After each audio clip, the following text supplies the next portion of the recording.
Hi, my name's Sue Ellam and I'm a tarot reader and have been for about 25 years. And I'm using the Mythic Tarot, which are based on Greek mythology.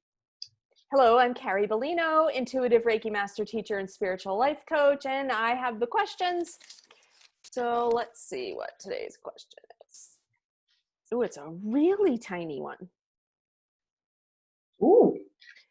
What is the role of ego? Ooh. Have you got a few days? Yeah, right. Okay. So it gets a really bad rap out there in New Agey world. So yeah.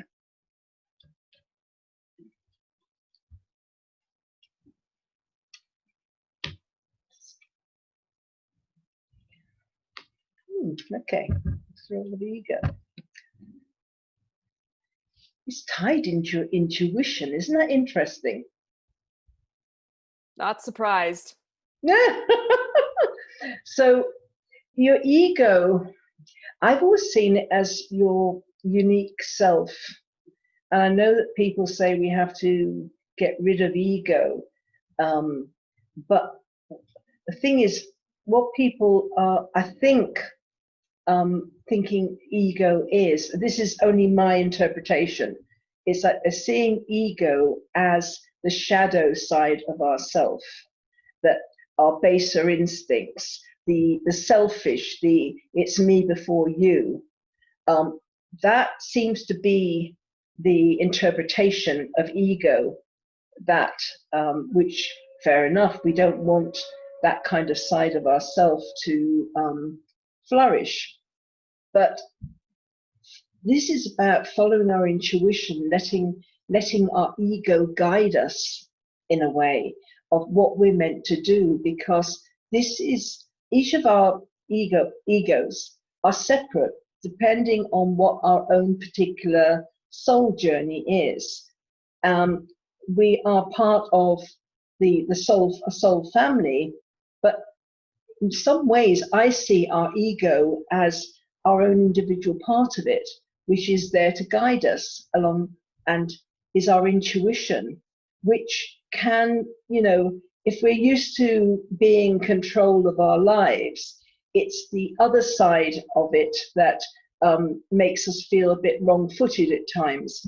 It's like points us in different directions, but directions that maybe we weren't thinking of, or it can be quite disconcerting. But that's just the other side of us. So they're like, we have the, what they say, the angel on one shoulder, the devil on the other. This is like, we have our baser instincts ego on one side, and we have our for higher purpose and ultimate good for all ego on the other. So I do think it's a two-sided thing. And whichever side of our ego we decide we're going to utilize is the rewards we will get. So if we have used the baser instinct side to just gain what is good for us and not consider other people, we will get the rewards from that particular kind of output, energy output that we're giving. So we aren't going to have close friends, because people will know they can't trust us. We'll throw us on. We'll throw them under a bus as soon as blink, But however, if we use the altruistic side of ego and use our intuition and guidance for the bettering of mankind as a whole, and also the planet, the animal kingdom, and all of that, we are going to get the rewards of friends and people that will join us on our journey, where we will have a fulfilling life, because that is a side of the ego that we are manifesting with. It's also loving ourselves a bit more as well. And as Carrie said, ego gets a bad rap. but we have to love this ego. We have to use it to create new projects, new things, and let it speak through us for the benefit of all. And this is about love, but it's also about the beginning of new things. It needs to be constantly nurtured. It's like a baby that needs to be nurtured and loved, and so it can grow up into a healthy human being. And the end, I know it's one of Carrie's favorites. This is ongoing contentment and permanence in the realm of the heart. And it's creating bonds with people. So I suppose what I'm saying is ego is for me is about our personality, our character. That is to me what ego is. And by saying we have to get rid of ego, what we're doing is, I suppose, I don't know if it's still the way now, but it's like it used to be the way of like nuns having to give up all of themselves, all kind of individual thought and everything. So they kind of get rid of the ego in order to be the same as everybody else. And I think that ego is about honoring the parts of us that are different, in order to benefit the whole, to be the other part of the jigsaw that maybe completes the whole. And this is where we get the bonds. But that is just my view of what ego is. But anyway, that's those are the cards. Yeah, my degree is in political science and education, not in psychology. So I do not have a psychological definition of ego by any stretch of the imagination. But I just did a little bit of definition checking while you were talking. And ego is the sense of self. We know that it is who we sense that we are.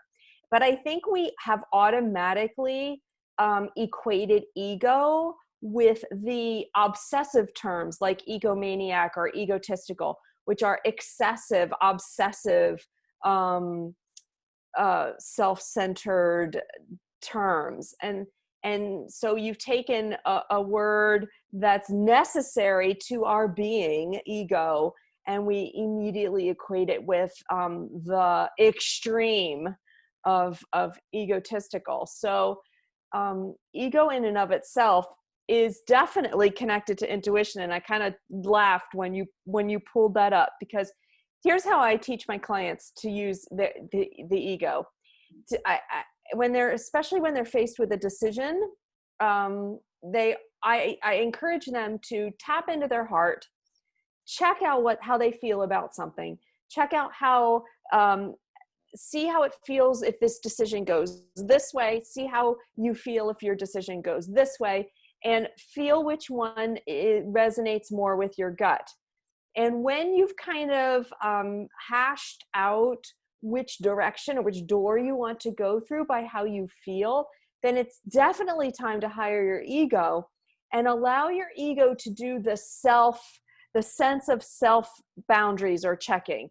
Okay, so what does my self need for money around this decision? What does my self need to feel secure around this decision? What does my sense of self need in a partner or the relationships around this decision?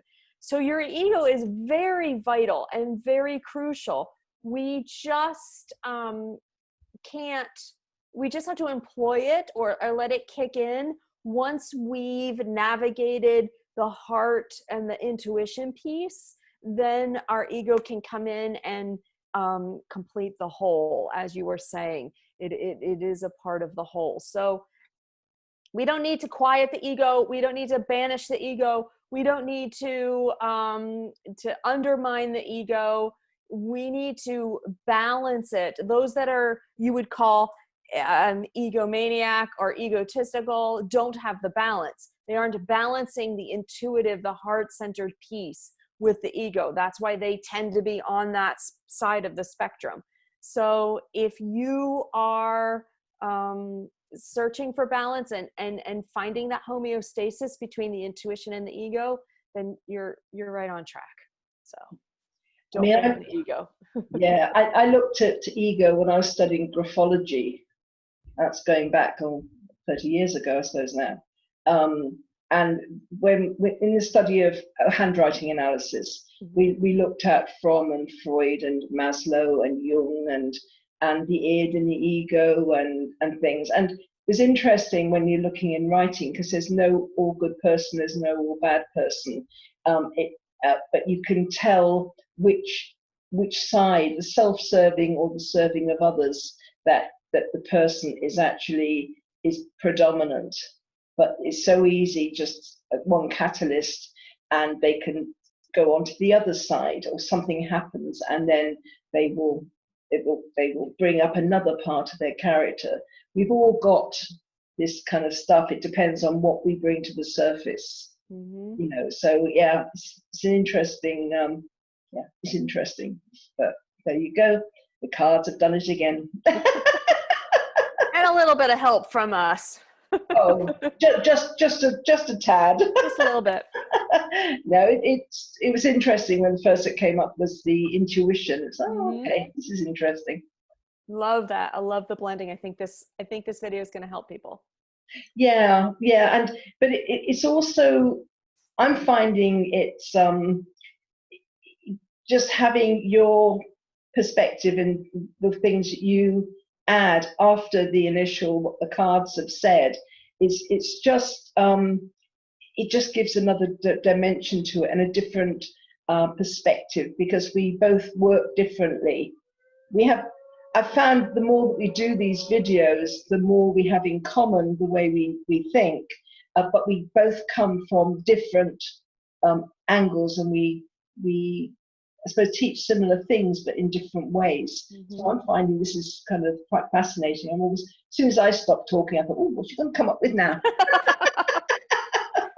And I always look forward to that first card to see where the direction you're headed in. So it's mutual. So yay, thank you. Well, thank you everyone for tuning into our collaborative effort here. Please share this video, because it's just our mission to assist humanity through this transition. So absolutely. Thank you very much for joining us. Bye from me. And we'll see you tomorrow.